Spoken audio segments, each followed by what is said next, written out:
Tá um calor de mais de 30 graus e eu moro no litoral, então tá ficando cada vez mais difícil fazer vídeo, porque quando eu faço algum vídeo eu tenho que fechar tudo pra que a minha voz não fique muito alta e as pessoas começam a se perguntar por que eu tô falando sozinho. Além de que eu tenho que desligar o ventilador, porque senão o barulho do ventilador acaba ecoando bastante e o áudio fica uma bosta, pior do que ele naturalmente já é. Café?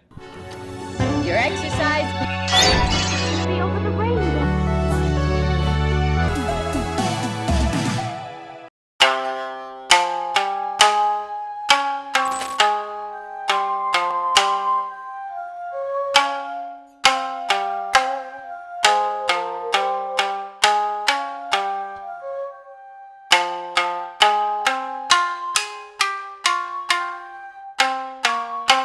Os filmes de terror japoneses divergem muito dos filmes de terror ocidentais por conta de toda a diferença cultural. Além de que muita gente também acha que eles são infinitamente melhores.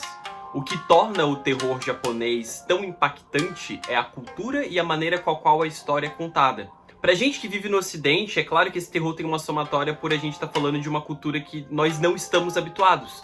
E o medo, em sua essência, é uma reação instintiva de autopreservação ao desconhecido. Os exemplos de filmes de terror japoneses como Ringu, Ju-On e Kairo trazem bastante toda essa questão que pra nós é de uma estranheza ainda maior. Nós somos tão acostumados com filmes norte-americanos e com uma fórmula já estabelecida que quando a gente vê algo novo, a gente volta a ter esse sentimento de estranheza, incômodo e receio que muitos filmes de terror buscam atingir. Mas apesar dessas serem características positivas, elas não são propositais, pelo menos não pra gente. Tudo que a gente acha muito bizarro para os japoneses, apesar de ser algo assustador, é algo cultural. Então não vai aterrorizar eles da mesma maneira que aterroriza a gente. Isso significa que os filmes de terror japoneses são, então, melhores que os ocidentais? Não, até porque ao dizer isso você está transformando os filmes de terror japoneses em uma categoria à parte do terror. E esse não é o caso. Uma nacionalidade diferente da habitual não significa que é uma categoria à parte. Até porque o cinema japonês, assim como todo o cinema mundial, também tem as suas bombas que é melhor ninguém conhecer, além dos filmes que tentam emular umas obras ocidentais. Uma das grandes diferenças entre o terror japonês e o ocidental é o foco no clima e na atmosfera ao invés de sustos rápidos. Enquanto os filmes ocidentais frequentemente dependem de jumpscare, o cinema japonês constrói uma tensão gradual, muitas vezes focada na exploração de traumas e emoções humanas como culpa, vergonha e luto. Esse estilo mais introspectivo contribui para uma experiência de terror que ressoa por mais tempo. Ou seja, o terror ocidental é aquele seu amigo de índole questionável e que volta e meia tenta te assustar sem nenhum motivo. Já o terror japonês é o seu terapeuta, porque ele não te dá nenhum susto, mas te faz sair da sessão reflexivo e apreensivo. E você vai ficar assim por alguns dias. Quem me conhece sabe que um dos meus gêneros favoritos é o de found footage. Isso é um guilty pleasure, porque eu sei que em sua essência é tudo igual. Uma suposta gravação encontrada e que contém algum conteúdo perturbador sobre alguma coisa. Tá bom. Mas eu gosto. E fazendo a minha pesquisa sobre filmes de terror japonês, eu decidi ir atrás de algum com uma pegada de found footage, e foi aí que eu conheci Noroi, The Curse. E agora eu vou pedir um pouquinho de licença pra vocês, porque o ChatGPT vai entrar em ação aqui pra contar a sinopse, porque eu fiquei com preguiça de bolar algumas sinopses, como ao mesmo tempo eu também achei todas as sinopses da internet muito qualquer coisa. A trama gira em torno de Masafumi Kobayashi, um jornalista especializado em fenômenos paranormais que investiga uma série de eventos estranhos e interligados. A sua investigação vai levar ele a descobrir uma antiga maldição relacionada a um demônio chamado Kagutaba, uma entidade folclórica inquietante. Os eventos começam com desaparecimentos, barulhos misteriosos e comportamentos estranhos entre diferentes indivíduos.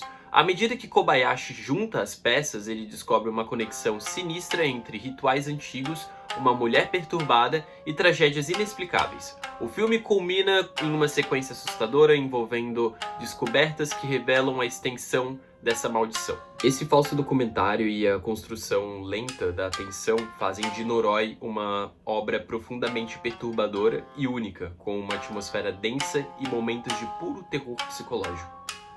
Tudo isso foi ChatGPT, tá? Esse filme é o típico found footage, só que com as peculiaridades do cinema japonês. Ou seja, o surrealismo, a fantasia e, entre aspas, exagero na atuação. Essa presença do surrealismo nos filmes japoneses tem raízes em movimentos artísticos como o Buto e o Teatro No, além da influência de cinema experimental pós-guerra. O drive-in também é cultura. Esses movimentos trazem conceitos de desconstrução de realidade, explorando medos psicológicos e atmosferas oníricas que se traduzem no terror japonês. Assim, o surrealismo se torna uma ferramenta poderosa para intensificar o desconforto e o estranhamento no espectador. Esse exagero na atuação que eu acabei de citar é bem característico em diversos filmes, inclusive fora do gênero de terror, e essa característica vem do teatro japonês, que prioriza gestos como expressões faciais exageradas e entonações dramáticas para transmitir emoções, deixando tudo muito mais impactante.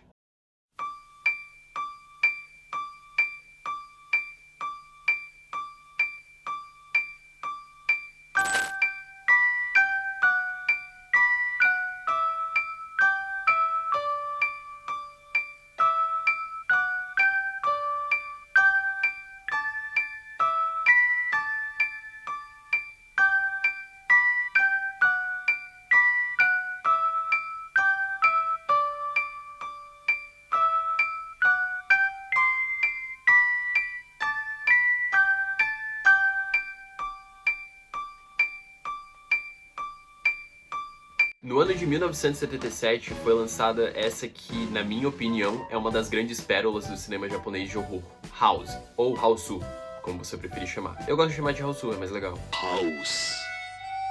Esse filme conta a história de um grupo de amigas do ensino médio que viaja pra casa da tia de uma delas pra passar as férias, mas que logo vão descobrir que esse lugar é mal assombrado. Eu sei que esse filme parece ser só mais um filme de casa assombrada, mas vai por mim, ele não é.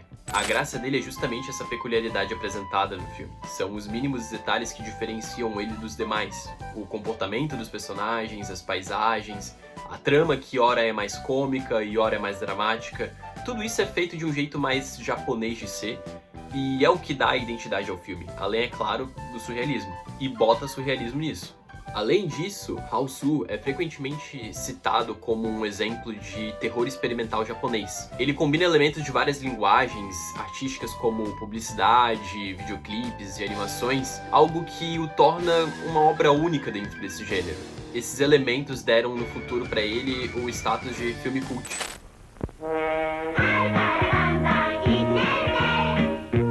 今度1年生になる皆さん、学研の学習と科学でさあ勉強しよう。学研の学習と科学発売中。 O diretor do filme, Nobuhiko Obayashi, disse que baseou uma boa parte da história do filme em ideias sugeridas pela sua própria filha, que na época ainda era uma criança.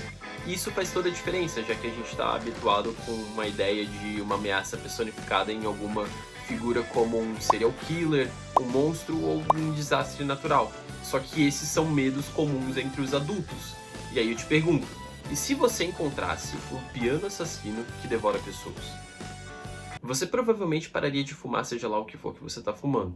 Pelo menos eu espero. Só que essas ideias mais loucas são bem comuns no filme, justamente pelo imaginário da criança não ter sido corrompido pelos ideais da representação de um medo perante a visão de um adulto. Eu não sei se deu pra entender o que eu falei aqui agora. Se não deu, volta e escuta de novo, porque eu tô com preguiça de deixar isso um pouco mais burro de se entender. Ainda falando da perspectiva de uma criança, o Obayashi fez questão de que os efeitos do filme fossem propositalmente exagerados e amadores para criar essa atmosfera mais surrealista.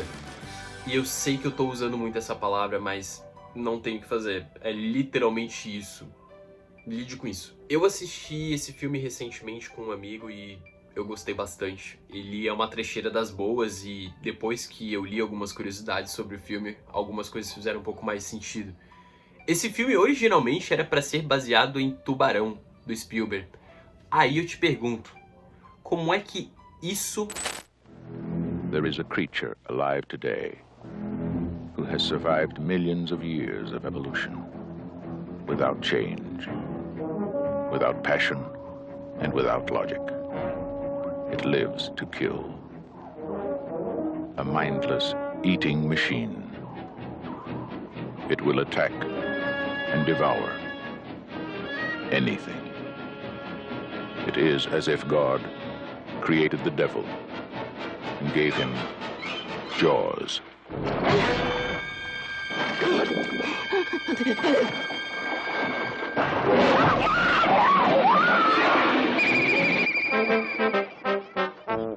This is Universal's extraordinary motion picture version of Peter Benchley's best-selling novel, Jaws.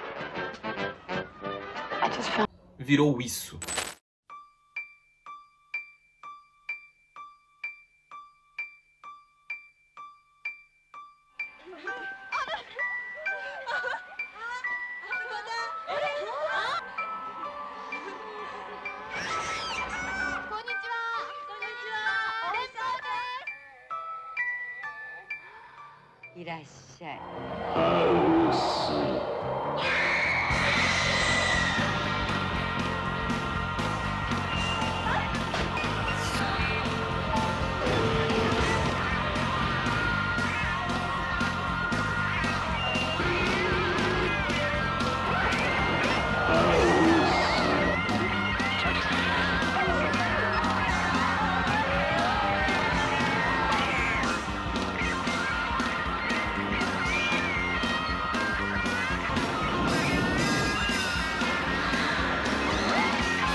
Se você tiver a oportunidade, assista, mas assista de mente aberta e não espere por um filme que vai mudar a sua vida. Até porque se ele mudar a sua vida, a tua vida tá muito monótona e tu precisa fazer alguma coisa. Falso é a coisa mais próxima que nós vamos chegar de um filme dirigido pelo Salvador Dalí se ele tivesse bêbado e tomado chá de ayahuasca.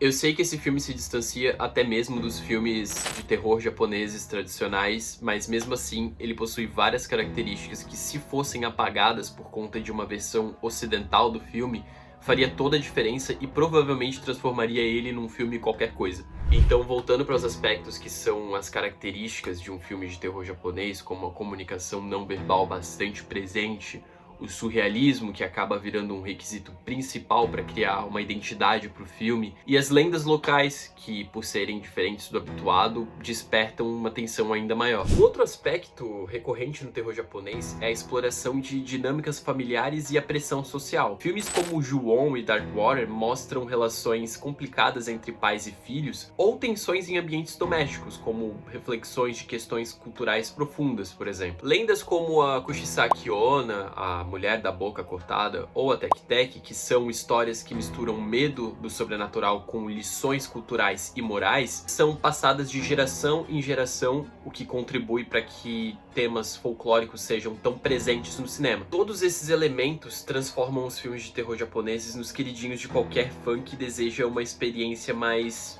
diferente e muitas vezes até mais assustadora. O sucesso do terror japonês no ocidente influenciou diretamente Hollywood, com remakes de grandes sucessos como O Chamado e O Grito. Mas muitos fãs ainda preferem as versões originais justamente pela autenticidade e pela forma como exploram temas culturais que acabam se perdendo nas adaptações ocidentais.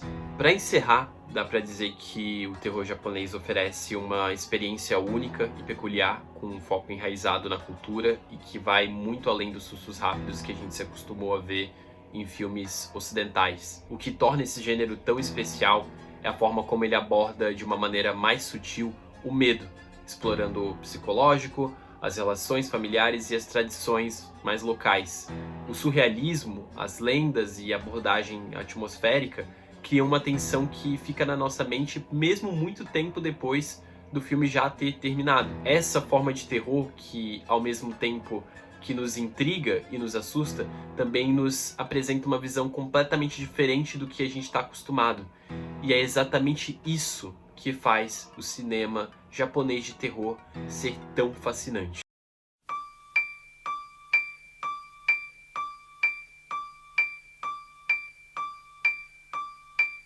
Bom, galera, é isso.